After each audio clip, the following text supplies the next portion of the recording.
Pour ce nouvel épisode de Blue Hour, on s'expatrie dans le sud de la France, et plus précisément à Montpellier et ses alentours. Car oui, une fois n'est pas coutume, je ne reçois pas mon invité du jour dans mon studio en Belgique, mais c'est moi qui suis l'invité de Loïc Casanova, photographe urbain au parcours étonnant, dans sa maison de Montarnot, près de Montpellier. Ce parcours de vie est une véritable success story. Aujourd'hui âgé de 42 ans, ce père de 2 enfants était encore il y a 4 ans à la tête d'une entreprise en bâtiment depuis 15 ans. Et puis un jour de 2018, il en a eu assez.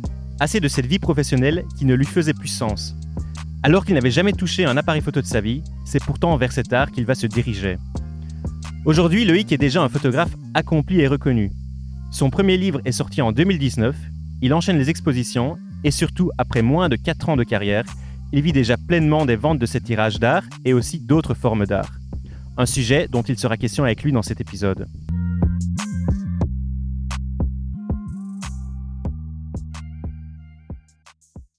Salut Loïc, comment vas-tu ? Salut Johan, ça va très bien, merci et toi ?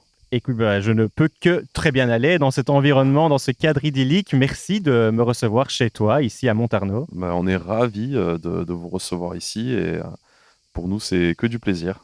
Écoute, le plaisir est partagé. Donc, chers auditeurs, si vous nous écoutez ou si vous regardez la vidéo sur YouTube, vous voyez que l'environnement, c'est pas mon studio habituel près de Bruxelles à Liège. C'est le jardin. On est dans le jardin de Loïc ici à Montarnot et vous entendez, j'espère, le bruit des cigales en fond sonore.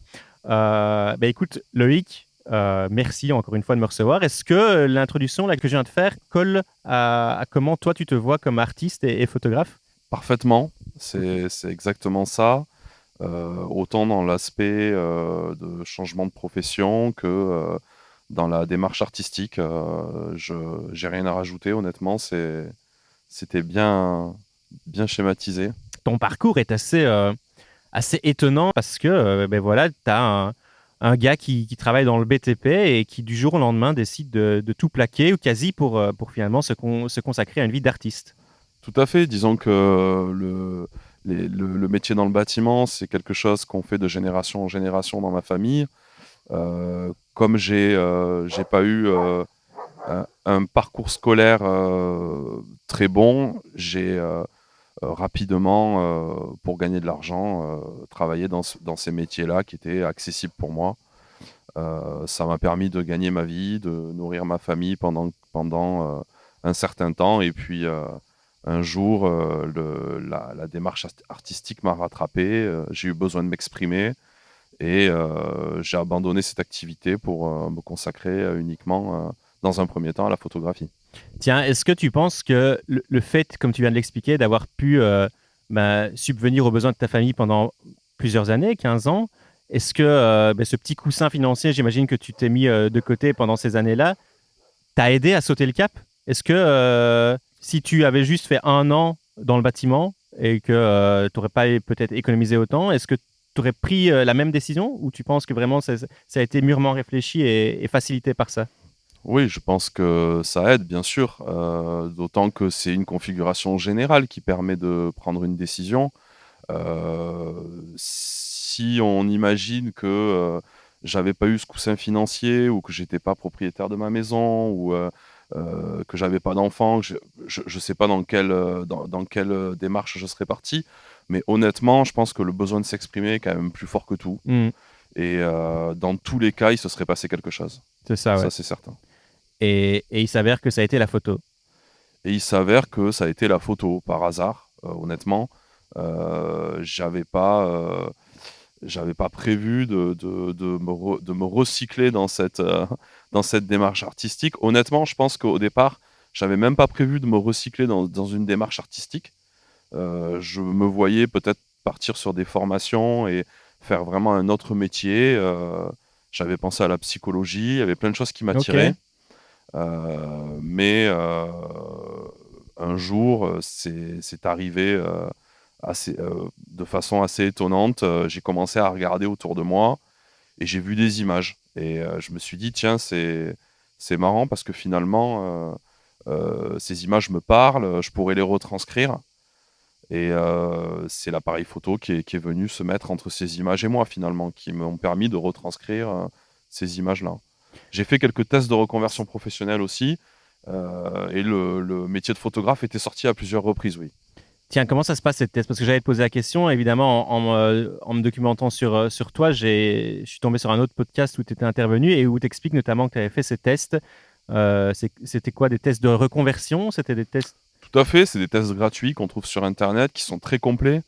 Et je pense que c'est important de le préciser parce que c'est rare de trouver des choses intéressantes sur Internet gratuitement. Ouais, Là, pour le coup, on est sur des tests psychologiques, de reconversion professionnelle qui sont très détaillés. On peut passer presque des fois 1 heure et demie à les remplir. Donc, c'est des questions-réponses, honnêtement. Des fois, on a l'impression de répondre 10 fois à la même question. Mais au final, ça permet de faire un tracé de personnalité et le résultat, ben, c'est qu'on propose quelques directions professionnelles. Et ouais, je crois que j'en ai fait 6 ou 7 des tests. La photo est ressortie 3 ou 4 fois, oui. et il y avait d'autres formes d'art aussi qui ressortaient ou c'était exclusivement la photo? Bah, honnêtement, ça reste des tests de reconversion professionnelle. Et pour le coup, on te dirige quand même vers des métiers professionnels. Ouais, Et je pense que la photographie reste aussi un vrai métier professionnel. Ce qui n'est pas le cas, par exemple, de la peinture ou de la sculpture. c'est ça. Donc, on m'a dirigé vers la photographie. Mais peut-être plus parce que ça rentre dans une catégorie professionnelle.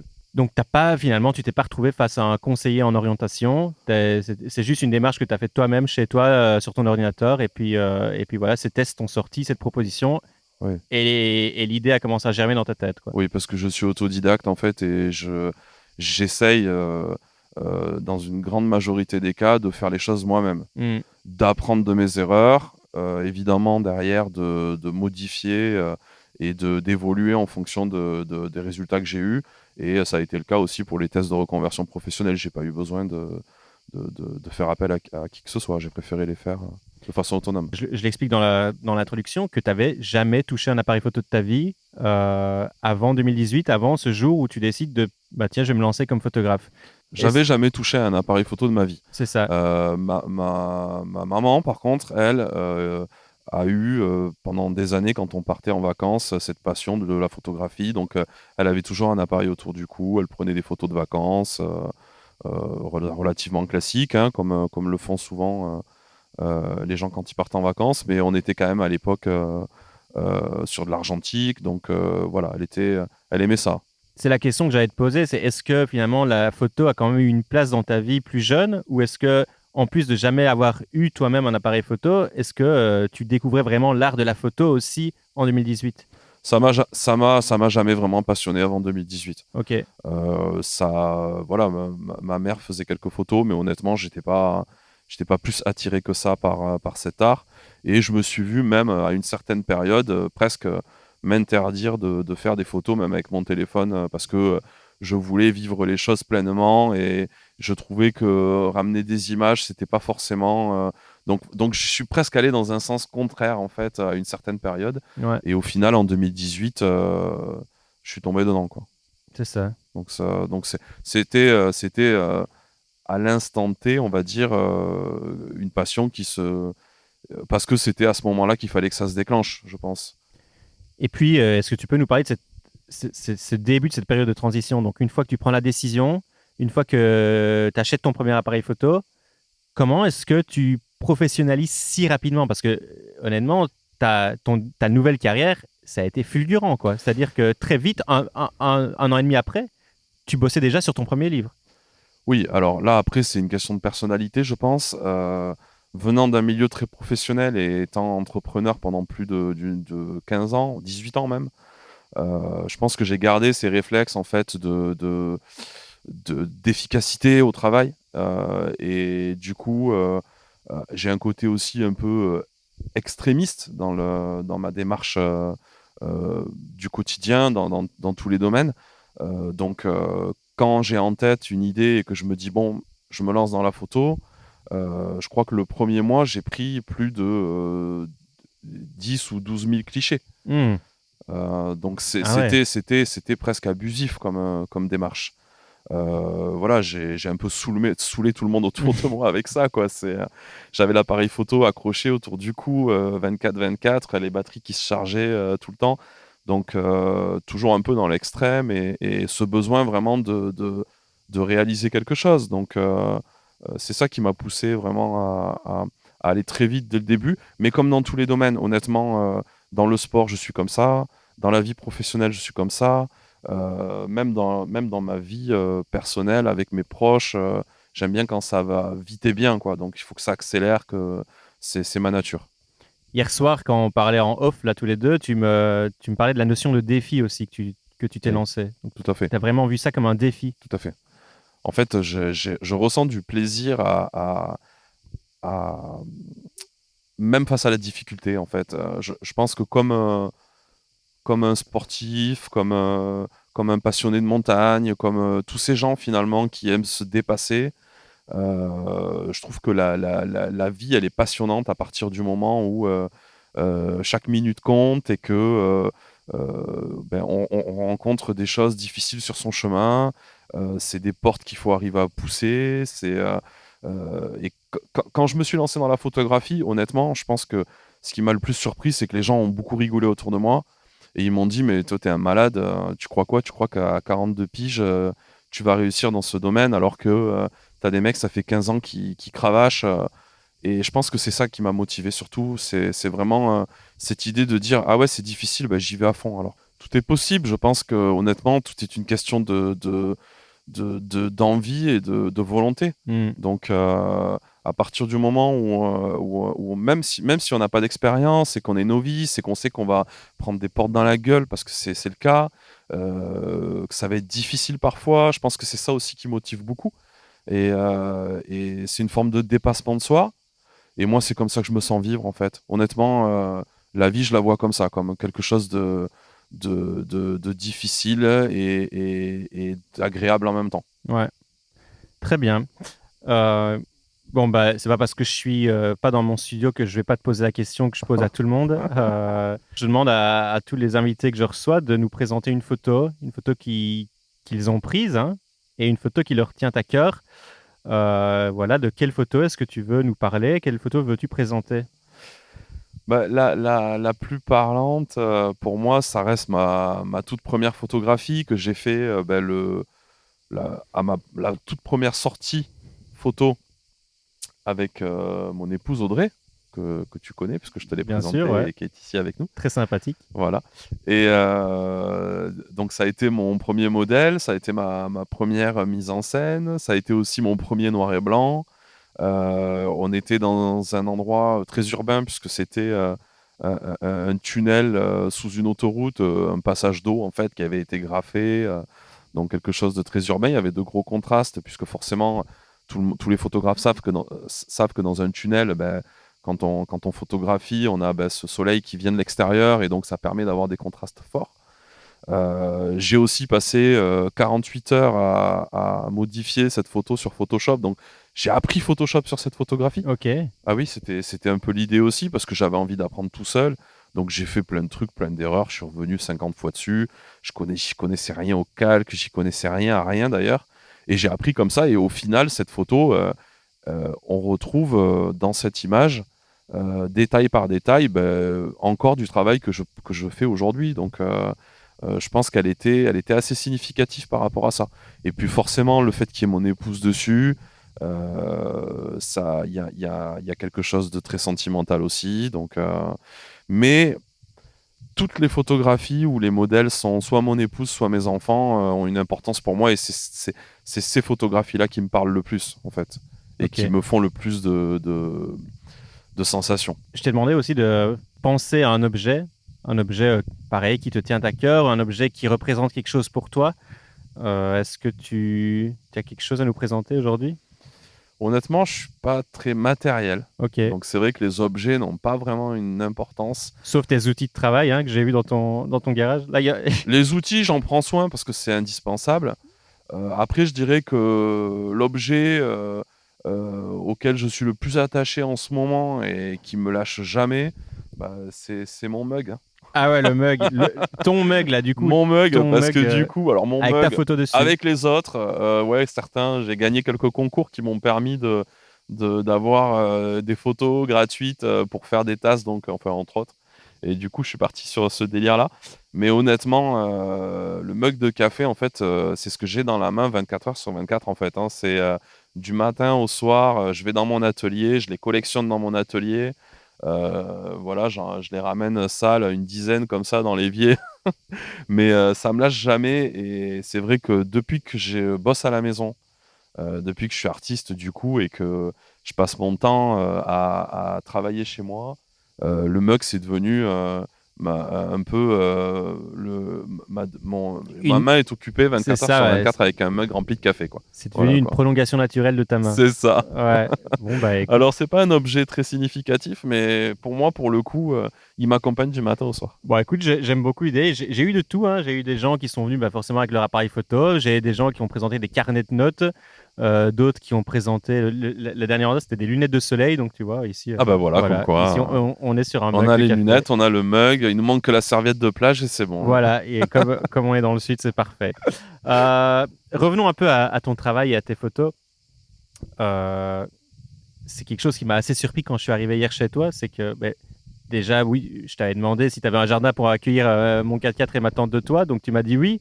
Mais je t'ai posé la question parce que je m'attendais à ce que je débarque dans le centre-ville de Montpellier. Parce que moi, je te connaissais que à travers tes photos. Je voyais que des photos urbaines, des photos, c'est la pure street photographie. Donc, jamais je m'attendais à débarquer sur une colline vraiment méditerranéenne avec le chant des cigales et avec des hectares de terrain comme ça en pleine nature. Donc, comment, comment est-ce que tu en es venu à être si attaché à la photo urbaine et comment ça se fait que c'est là que tu puisses ton inspiration alors que toute ta journée, d'ailleurs, tu viens de le dire, tu travailles à la maison, tu travailles dans un environnement, dans un cadre si naturel. En fait, je pense que ma vie est un contraste. Et ce contraste, on le retrouve dans mes photographies. C'est le moins qu'on Euh, puisse dire, ça, ouais. voilà. J'ai vraiment eu une enfance un peu particulière avec. J'ai vécu donc en race. J'ai grandi en race campagne dans une caravane sans eau potable où je marchais pieds nus 24 heures sur 24.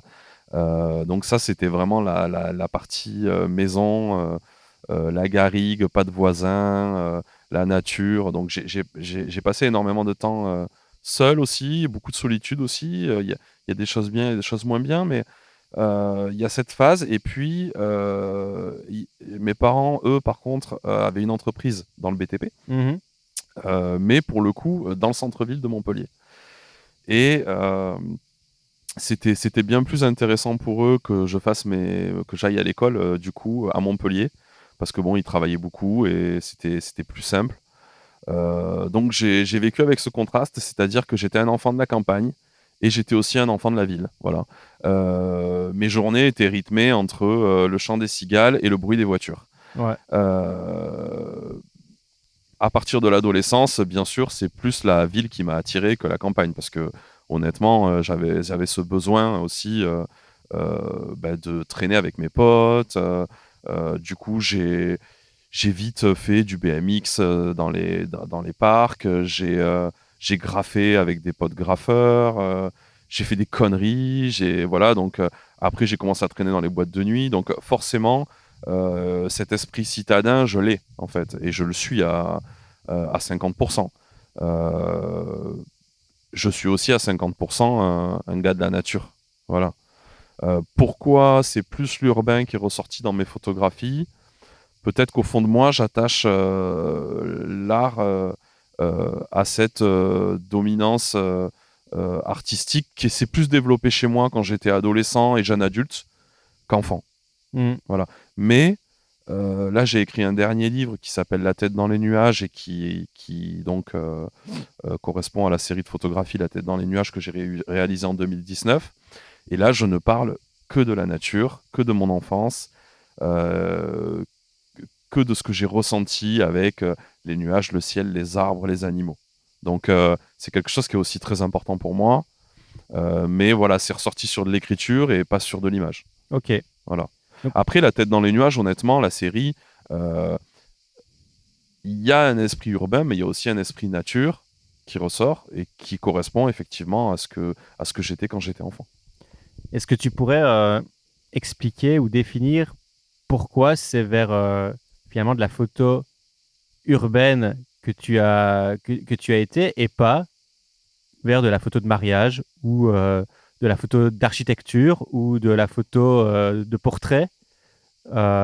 qui pourrait tout à fait aussi être dans un cadre urbain, mais pourquoi de la street photographie? Qu'est-ce qui t'a attiré dans la street photo? Honnêtement, au départ, pas grand-chose. C'est surtout la facilité de pouvoir sortir son appareil photo et de se tester Mm. et de voir un peu quel va être le retour aussi du public par rapport Moi, quand je me suis lancé dans la photographie, honnêtement, au début, je me suis pas dit t'es un bon photographe. Je me suis dit t'as un appareil photo, fais des photos et tu verras qu'est-ce qui va en ressortir. Donc, je dis encore merci aux réseaux sociaux parce que c'est aussi grâce à Facebook, notamment au début, parce que j'étais principalement sur Facebook, où j'ai commencé à publier des photographies et vu qu'effectivement ça plaisait. Mais la street photographie, c'était de la facilité surtout. Parce que la mise en scène, ben, ça demande déjà d'obliger des gens enfin, on prend le temps des gens quand même parce qu'on a besoin de modèles. Il y a de l'installation à faire aussi dans certains cas, donc ça demande un budget.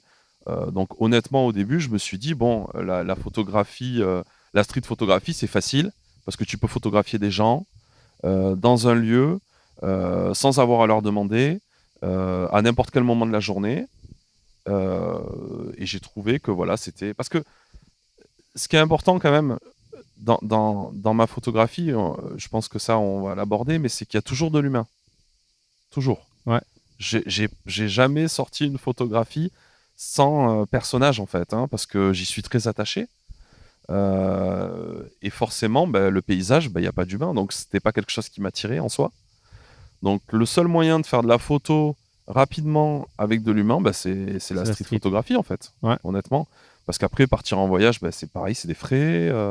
Donc voilà, je pense que c'est ça qui m'a attiré au début, c'est la facilité. Et puis, il y a cette dimension noir et blanc.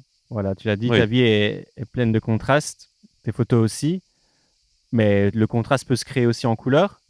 Et là, Oui. pourtant, on est sur du vrai noir et du vrai blanc. On n'est même pas sur des teintes de gris. Non. C'est vraiment du vrai noir et blanc. Pourquoi? Et est-ce que tu t'expliques ça aussi? Alors, quand tu dis on n'est pas sur des teintes de gris, ça dépend des séries. Là, par exemple, La tête dans les nuages, on n'est que sur des teintes de gris et il n'y a pas d'ombre.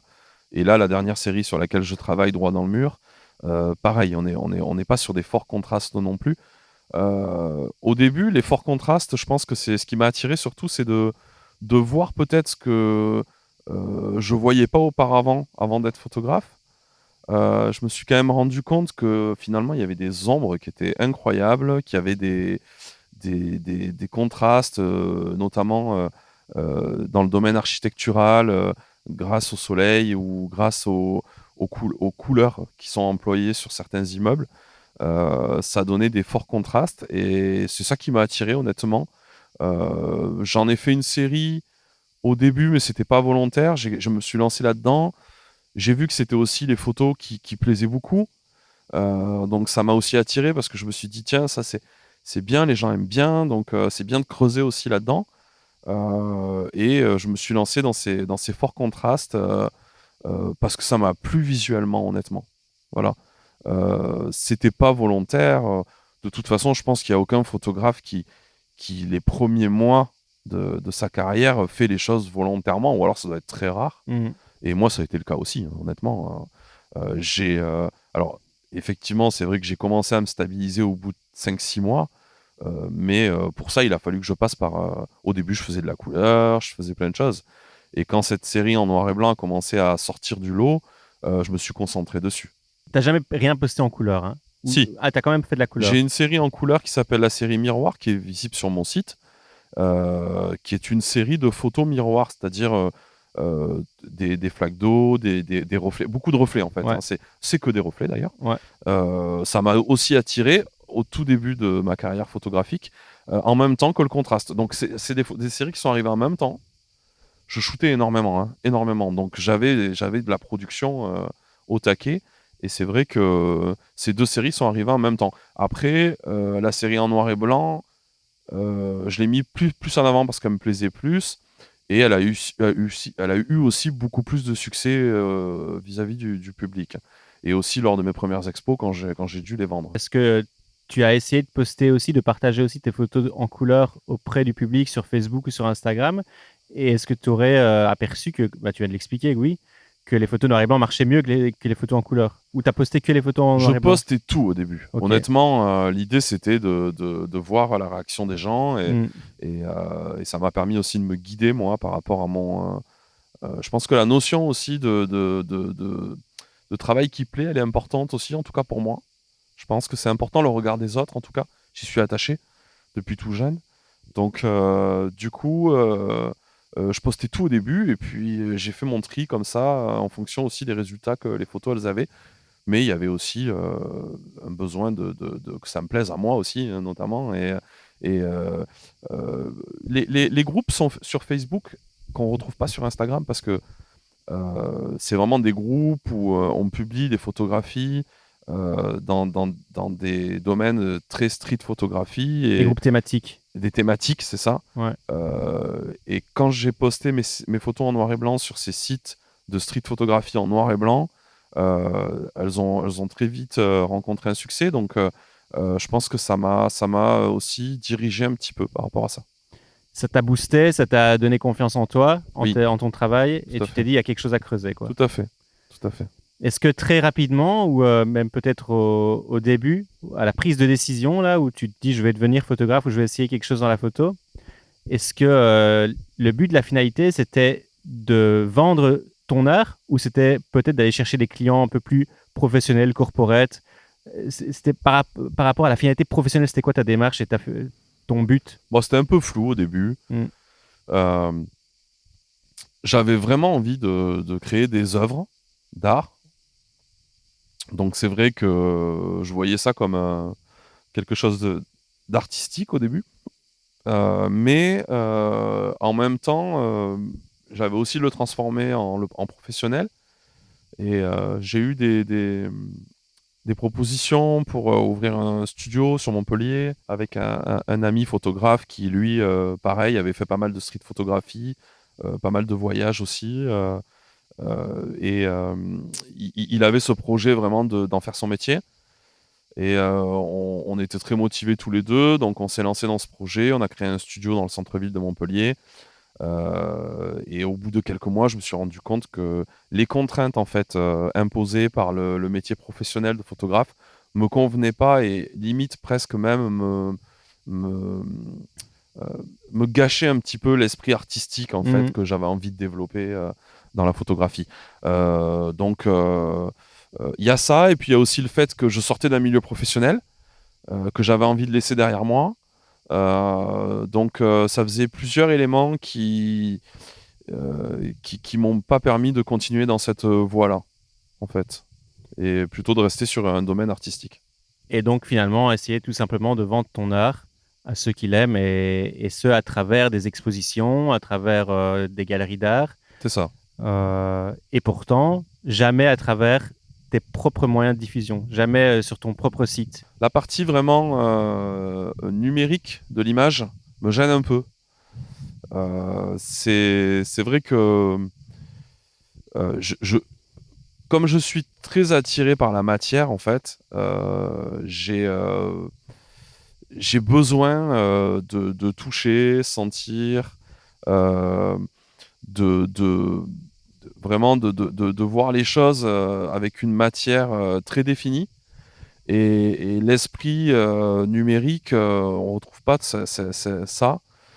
Et pour moi, c'est très difficile de vendre du virtuel, en fait. Donc, j'ai fait ce choix de proposer des œuvres d'art finies, même, hein, parce que finalement, je ne vends même pas de tirage, honnêtement. J'expose des photos qui sont contre-collées, cadrées, avec des papiers d'art. Et pour moi, c'est ça, en fait, les œuvres, c'est ça. C'est comme ça que je le ressens. Donc, vendre des tirages, mais par le biais du numérique, ça ne me parle pas. Ok. Tu dis là, tu vends des œuvres finies.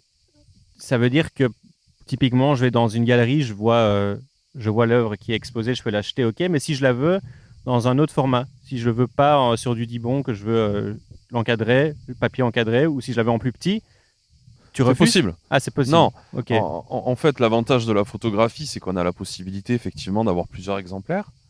Donc ça aussi, c'est un autre sujet, mais c'est vrai que moi, au début, j'avais commencé avec des séries où je travaillais avec 10 exemplaires de chaque photographie.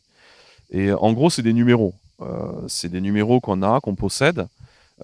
Et par exemple, si on expose une photographie, un exemplaire d'une photographie dans une telle dimension, ça veut dire que derrière, il nous en reste aussi d'autres numéros qu'on peut imprimer avec d'autres dimensions. Ouais. Donc l'idée, c'est de pouvoir aussi offrir à l'acquéreur la possibilité de choisir le format, le cadrage. Bon, le papier, c'est un peu plus délicat parce qu'honnêtement, je pense que le résultat visuel, c'est quand même le photographe qui le décide. Ouais. Mais donc ça, le papier, c'est un choix que je fais à chaque fois en fonction des séries.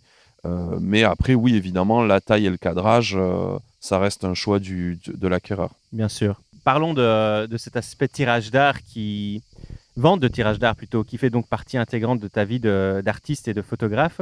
Dans quelle mesure aujourd'hui tu te dis que tous tes moyens sont, enfin j'exagère peut-être, à toi de me corriger si je me trompe, mais tous les moyens que tu vas mettre en œuvre sont majoritairement faits pour vendre cet art sous forme de tirage et pas aller chercher du contrat. Tu me disais hier encore que tu avais commencé, on t'avait appelé à tes débuts, tu avais fait 2-3 missions où tu as dû faire de l'architecture par exemple, et très vite tu te sentais un peu cloisonné dans la démarche artistique. Est-ce que le fait qu'aujourd'hui tu vendes des tirages d'art et que c'est là que tu vas aller chercher, essayer de gagner ta vie en tant que photographe et d'artiste finalement, est-ce que c'est vraiment le seul moyen pour toi d'exprimer ton art à 100% et de pas du tout être dépendant d'un desiderata d'un client? Il y a du vrai, mais je pense que c'est pas que ça.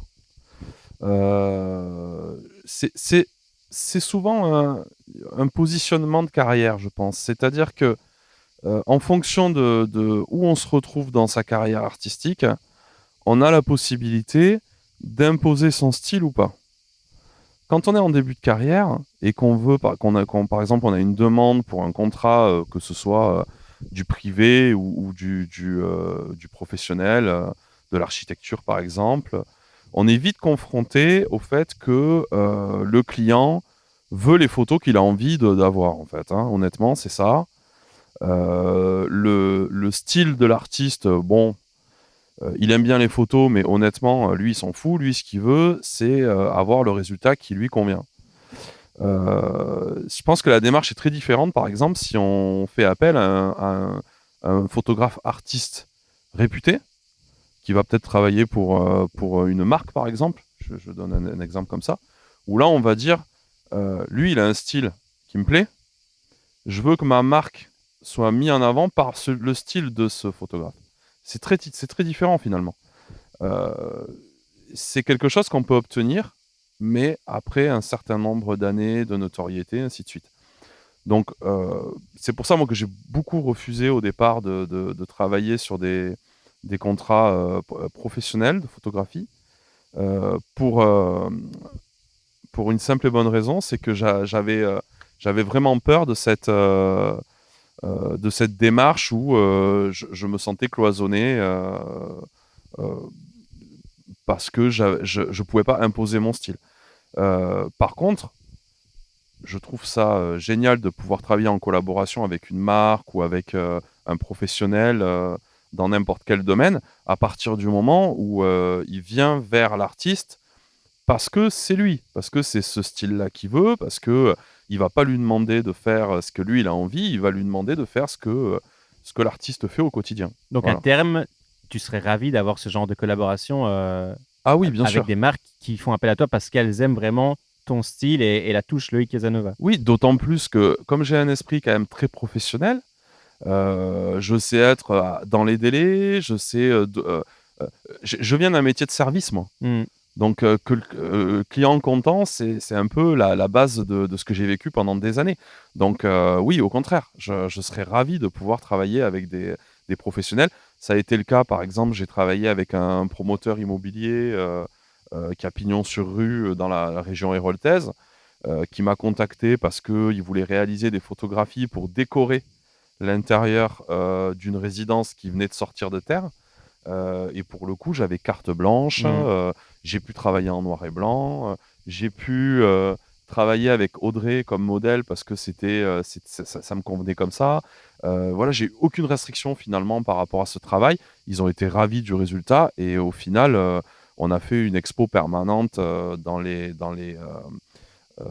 rez-de-chaussée de cette résidence et je me suis régalé, quoi. Ouais. Et du coup, oui, mais pas à n'importe quel prix et pas dans n'importe quelle condition. Bien sûr, ouais. Du coup, donc tu te rediriges vers cette vente de tirage d'art qui te correspond plus aujourd'hui. Est-ce que, parce que la vente de tirage d'art, c'est un monde à part, enfin, c'est un monde à part entière en tout cas.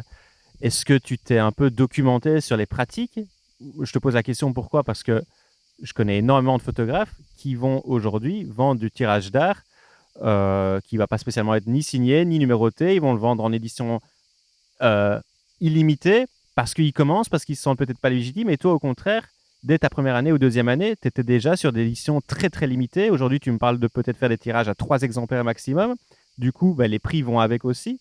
Est-ce que tu as eu une démarche de documentation par rapport, par rapport aux pratiques? Est-ce qu'on t'a conseillé? Est-ce que peut-être que tu es passé par cette phase un peu grand public où tu vends du tirage pas cher? Est-ce que tu peux nous expliquer? Non, je suis jamais passé par cette phase-là. Déjà, il y a une contrainte qui est liée au statut d'artiste-auteur en France, un statut que j'ai, donc c'est mon statut professionnel aujourd'hui, qui m'oblige en fait à respecter un nombre limité d'exemplaires pour rester dans cette catégorie. C'est-à-dire que j'ai droit à 30 exemplaires maximum. Si j'en vends 31, je sors de la loi et je peux être retoqué par rapport à ça. Ok. Donc c'est vraiment déjà une obligation. Donc effectivement, quand tu deviens artiste-auteur, tu as tout intérêt à te documenter dessus, chose que j'ai faite, normal. Après, il y a aussi cet aspect personnel. Euh, je suis peut-être plus attiré par... je parle d'un point de vue artistique. Hein. Je suis plus attiré par la peinture et la sculpture que par la photographie. Pourquoi? Parce que j'ai aussi cet attachement à l'œuvre unique, de dire tiens, ça, cet artiste, il l'a peint de ses mains, a touché cette matière. Je pense que cet aspect-là a beaucoup d'importance pour moi.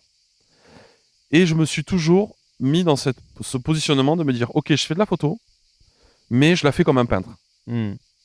Donc, évidemment, ça veut dire quoi? Ça veut dire que quand je propose un tableau, j'appelle ça un tableau,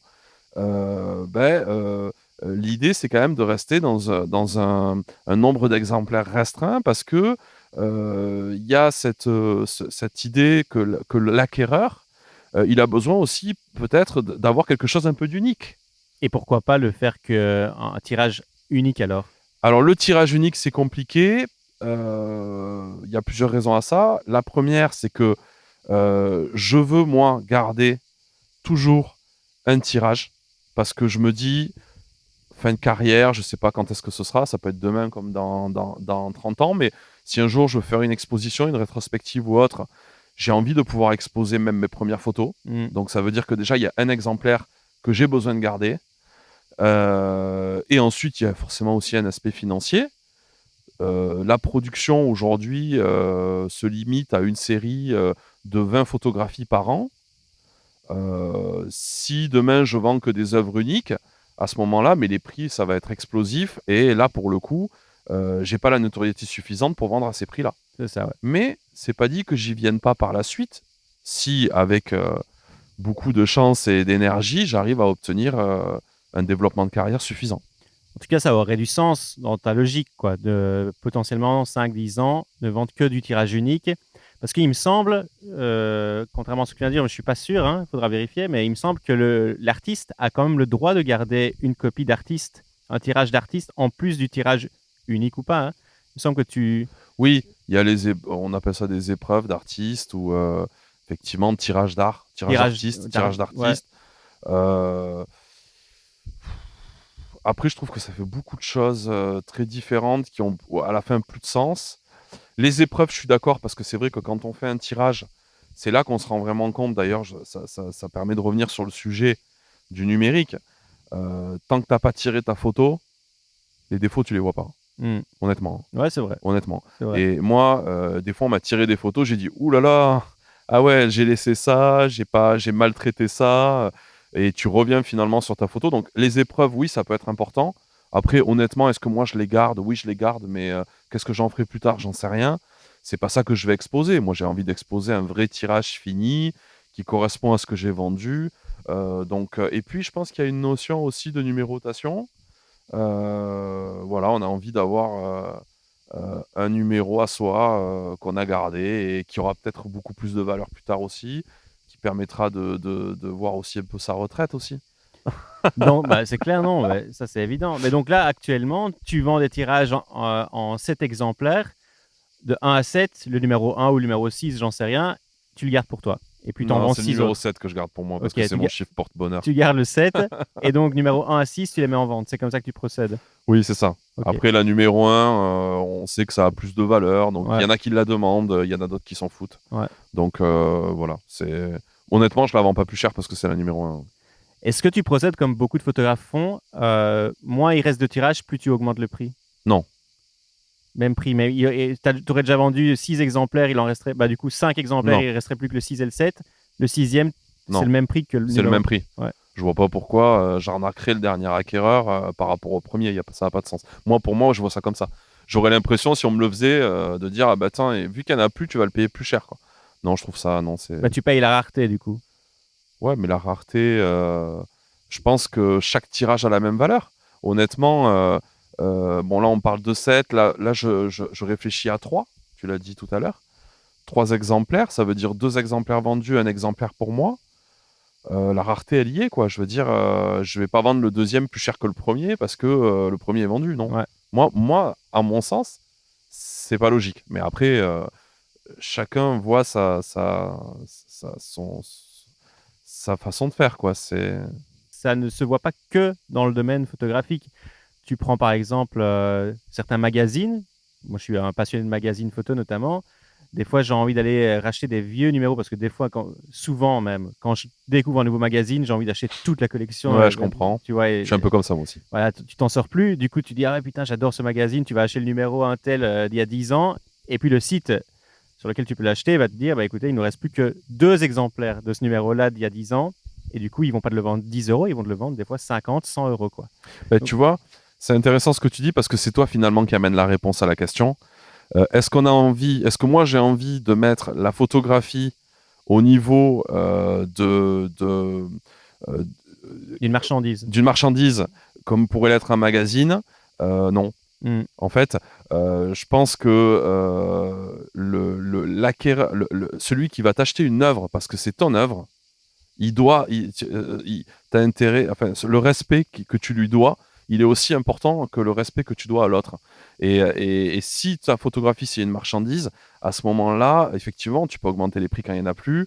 Mais pour moi, ça n'a pas de sens. Par contre, tu pourrais augmenter les prix avec ta notoriété. Aujourd'hui, tu les vends à un certain prix. Dans 5 ans, tu pourrais les vendre le triple. Ah oui, ça c'est une évidence, par contre. Pour Ouais. le coup, là, je suis d'accord parce que là, on parle c'est très différent. On se rapproche un peu de ce qui se passe, par exemple, dans la peinture ou dans la sculpture, où la notoriété de l'artiste va déterminer le prix de l'œuvre. C'est une évidence. Et aujourd'hui, si tu veux t'acheter un tirage de Salgado, c'est pas le même prix qu'il y a 40 ans. On est d'accord. C'est clair. Comment est-ce que tu définis la notoriété? Bon, je pense que c'est lié très certainement au nombre de gens qui te connaissent, je pense, et qui connaissent ton travail. Aussi peut-être avec les professionnels avec lesquels tu as travaillé. Ça se déplie aussi comme un livre, c'est-à-dire enfin comme un dépliant, c'est-à-dire que tu vas avoir une notoriété locale, puis une notoriété régionale, puis une notoriété nationale, internationale, et ainsi de suite. Peut-être il y en a qui font aussi l'inverse, hein. Enfin, il y en a qui font l'inverse d'ailleurs, qui se font connaître à l'étranger, puis qui après sont connus chez eux, ainsi de suite. Mais voilà, je pense que notoriété, c'est une forme de démarche quotidienne de ton art par rapport au public. Ouais. Tu vois pas ça comme ça, toi? Je me pose souvent la question, et c'est un long travail, hein, et c'est pas parce que à un moment T, il y a beaucoup de gens qui te connaissent que tu as une certaine notoriété, à mon sens. Je pense que la notoriété, ça selon moi, ça vient avec la légitimité dans l'industrie. Avant même, avant même de parler de l'œil du spectateur ou de l'œil de l'amateur d'art.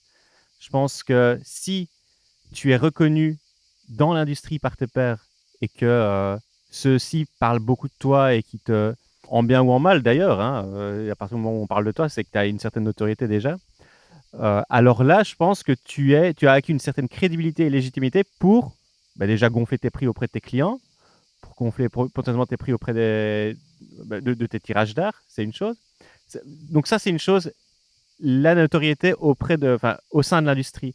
La deuxième, je pense que c'est clairement, là, lorsqu'on parle d'acteurs de la photo, et là je pense aux galeristes, je pense aux magazines, comme tu l'as dit, hein, c'est sûr qu'avoir une photo toutes les semaines ou tous les mois dans un National Geographic, c'est pas la même chose que d'avoir une parution tous les 5 ans dans un National Geographic. Et c'est pas la même chose d'exposer à la galerie de Outsiplou en Belgique que dans une galerie à Paris Photo qui est à Paris Photo tous les ans, quoi. Tu vois. Donc ça, je pense que c'est ça qui, selon moi, définit la notoriété. Et en tout cas, c'est ce vers quoi moi j'aimerais aller, ou c'est ce que j'espère aller, quoi. Cette vision très professionnelle de la notoriété que je comprends, mais quand on se penche un petit peu sur les grands artistes, alors je parle pas de la photographie, hein, je parle par exemple Dali, Picasso et d'autres, c'était pas des gens qui étaient respectés par leur père en fait. Hein. Au contraire, ils étaient presque détestés en fait. Pourquoi ? Parce qu'ils étaient trop avant-gardistes, ils amenaient quelque chose de très différent qui choquait et leurs contemporains n'étaient pas du tout séduits par leur travail. Par contre, c'est vrai qu'avec le temps, ils ont réussi à obtenir un public qui était différent finalement du milieu professionnel dans lequel ils évoluaient, et ce qui a fait exploser leur notoriété. Donc je pense que tu vois, il y a des notions différentes de notoriété. Il y a des notoriétés professionnelles, il y a des notoriétés plus artistiques. Comme on le disait hier soir quand on discutait tous les deux, bon, t'as des mecs, voilà, hein, ils se mettent une plume dans le cul, ils dansent, ils ont de la notoriété parce qu'ils vont intéresser un certain public, et au final, ça reste une notoriété. Oui, bien sûr. Et comme, encore une fois, comme on le disait hier, l'aura du personnage, son potentiel de séduction, tout ça va aussi jouer sur sa notoriété. Je sais que je peux être séduit par un artiste qui a vraiment une aura qui dégage quelque chose, même si finalement à côté son travail n'est pas ouf, je vais peut-être être séduit par l'artiste, et puis après je vais voir son travail, qu'il soit ouf ou pas, c'est encore une autre chose, quoi. Mais le simple fait de rencontrer un ou une artiste qui dégage quelque chose de puissant, ça pourrait suffire déjà à lui acquérir une certaine autorité, c'est clair. Mais je pense que la personnalité a énormément de place dans l'artistique, et j'ai le sentiment avec le temps que c'est les artistes qui arrivent à rester le plus eux-mêmes. Ouais. C'est peut-être une phrase un peu mal dite, mais en tout cas c'est comme ça que je la ressens. Fidèles à leurs convictions, authentiques, droit dans leurs bottes, négatifs quand ils ont envie d'être négatifs, positifs quand ils ont envie d'être positifs, mais au final eux-mêmes en fait. Ouais. Et ces artistes-là sont très certainement ceux qui arrivent le plus à transmettre leur fond intérieur dans leurs œuvres. Et si on pousse le bouchon un peu plus loin, on peut dire qu'on est tous des artistes. Tous. On a tous une personnalité qui nous est propre, sauf que la société, nos sociétés d'aujourd'hui nous imposent de rester dans des carcans, d'avoir une forme de neutralité personnelle, et les gens finalement gardent ça en eux. Mais au final, on est tous des artistes. On peut tous demain, avec chacun notre talent, développer quelque chose de nouveau et surprendre le monde entier. La seule différence, c'est que pour ça, il faut vraiment le vouloir. Et il faut vraiment l'accepter et le faire. C'est peut-être ça qui différencie les grands artistes du reste du monde. Je suis vraiment d'accord avec toi. J'ai envie de quand même parler de ces autres arts au pluriel que tu pratiques, parce que là, depuis quelques mois, tu as un peu lâché la photo, tu l'as mis entre parenthèses pour te consacrer pleinement à la sculpture. C'est ça. Vas-y, par hasard, il n'y a pas de meilleure introduction que toi qui nous en parle. C'est pour moi une forme de continuité artistique, d'autant qu'on retrouve dans les sculptures que je fais aujourd'hui les lignes, les contrastes et tout ce que j'ai pu déjà travailler en photographie. C'était un besoin vraiment oppressant de ressortir les outils, en fait, que j'avais mis de côté pendant 3 ans. C'est pas une forme de nostalgie, c'est un besoin. C'est vraiment un besoin de travailler de mes mains, en fait, que j'ai au fond de moi depuis toujours, de génération en génération. Donc je pense que c'est quelque chose qui est ancré en moi. Et là, vraiment, ça m'a poussé. Je me suis dit, là, il faut que je ressorte les outils, il faut que je fasse quelque chose. Des idées sont passées et forcément, je ne vais pas raconter tout en détail de la carte de visite. On en a déjà discuté, mais ça fera l'objet d'autres discussions, c'est sûr. Mais voilà, j'avais ce besoin de travailler la matière. Là, je suis parti sur de l'acier. Donc, de suite, je suis parti sur des sculptures de plus de 2 mètres parce que j'avais ce besoin de gigantisme qui était que j'ai eu besoin aussi au début dans la photographie. C'est ça qui est intéressant, c'est que je refais un peu le même parcours, voilà. Et puis là, je travaille sur des choses un peu plus petites, bien sûr, mais pour moi, ce n'est qu'une continuité de besoins de création artistique et qui sont intimement liés finalement et qui me permettent aujourd'hui de travailler sur des médiums différents, mais d'avoir l'étiquette de sculpteur et de photographe, ça me va très bien. J'aime beaucoup, au contraire. Ça surprend, j'aime bien cette idée-là. Et je trouve ça génial de pouvoir demain exposer de la photographie et de la sculpture dans un lieu qui me permettra d'exposer en intérieur et en extérieur pour les sculptures monumentales. Donc, quelque part, c'est un complément et je commence quand même à avoir un public qui s'intéresse à mon travail et honnêtement, ça surprend pas la sculpture chez moi et ça plaît. Donc au final, je trouve que je suis vraiment bien je suis dans une bonne direction par rapport à ça. Est-ce que potentiellement, dans 2, 3, 4, 5 ans, on pourrait dire Loïc Casanova, sculpteur et plus photographe? Ou tu penses que la photo va de toute façon continuer à t'accompagner? Non, je pense pas que je vais abandonner la photo. Ça, Après, on sait jamais de quoi demain est fait. Donc, je pense que c'est très difficile de répondre à ce genre de questions. Mais déjà, j'ai une série en cours que j'ai pas envie d'abandonner.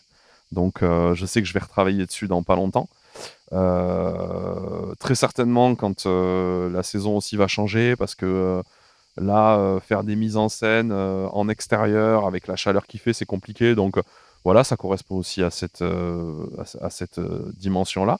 Franchement, voilà, je pense que c'est difficile de répondre, mais honnêtement, je m'éclate de faire de la sculpture en ce moment, donc je fais de la sculpture en ce moment. J'ai des idées aussi, d'autres idées qui se mettent en place, comme j'ai eu fait de la peinture aussi à une période de ma vie, voilà, donc non, je me mets pas de barrière et je pense que j'abandonnerai rien, au contraire. Mais peut-être que, par contre, j'irai vers peut-être un mélange des deux, je sais pas. Ouais, pourquoi pas, ça pourrait être super artistique. J'ai juste envie de rebondir sur ce que tu disais il y a 2 minutes. Tu disais le besoin de refaire de la sculpture, enfin de faire la sculpture, c'est la première fois que tu en fais, hein. C'était de recréer quelque chose de tes mains. Quand tu es sur Photoshop, quand tu es sur Lightroom et que tu crées finalement une œuvre finale, tu n'as pas l'impression de créer quelque chose de ta main? Si, mais là, c'est plutôt l'aspect de la matière, en fait, et du toucher. Ok, c'est ça qui te manquait. Oui, c'est le bruit, travailler et le faire, c'est vraiment un métier très difficile. Honnêtement, en 10 minutes, t'es pourri, t'es noir, t'as le visage noir, tu pues parce que forcément, c'est de la ferraille. Donc, il y a tout un cheminement du travail des mains qu'il n'y a pas en photographie, en fait, parce que taper sur un clavier, c'est quand même très différent. Mais il reste l'option de la photo argentique. T'as jamais pensé à ça? Non. Développer toi-même, tirer des photos? Non, ça m'attire pas plus que ça. Ok. Au contraire, moi j'aime maîtriser. Et je trouve que la photo numérique, c'est quand même, pour le coup, c'est quand même en termes de maîtrise. Je pense que si j'étais effectivement plus dans je fais des photos puis on verra ce que ça va donner. Ouais, je serais parti sur l'argentique parce que je pense que c'est aussi un peu cet état d'esprit que font certains photographes aujourd'hui qui vont vers l'argentique parce qu'ils ont cette notion de perte de contrôle. Moi, j'aime pas la perte de contrôle. Honnêtement, c'est pas mon truc. Donc, dans le numérique, avec Photoshop, je fais ce que je veux. Je travaille mes photos comme je veux et j'irai pas vers l'argentique par rapport à ça. Par contre, le travail de la matière, travailler avec les outils, le côté physique, en fait, Ouais. j'en ai besoin. Donc, la sculpture, ça me va très bien pour ça. Où est-ce qu'on peut retrouver les sculptures prochainement? Il va y avoir une expo? Ouais, il va y avoir une expo. Tu peux déjà en parler ou pas? Je peux déjà dire que ce sera au mois de septembre. Ok, c'est en 2021 du coup? 2021, ce sera sûrement entre le 20 et la fin septembre. Donc, c'est une expo qui va durer 2-3 semaines. Je sais pas, c'est pas encore déterminé. À Montpellier? Ce sera autour de Montpellier. Ouais. Ouais. Ce sera vraiment à la sortie de Montpellier. Alors, je donne pas le nom de l'endroit encore parce que j'attends la validation des partenaires aussi qui seront présents pour ça. Donc, c'est pas encore déterminé. Ce serait dommage de parler de ce lieu si ça se fait pas dans ce lieu. Mais ça va me permettre en tout cas d'exposer de très grands formats de photographie. Je pense à des 2 mètres sur 1 mètre ou des choses comme ça. Et également des sculptures, des grandes sculptures dans un jardin. Et voilà. Donc ça va être un mix des deux et ça va me permettre vraiment d'exploiter le domaine à son maximum. Et il y aura un beau vernissage.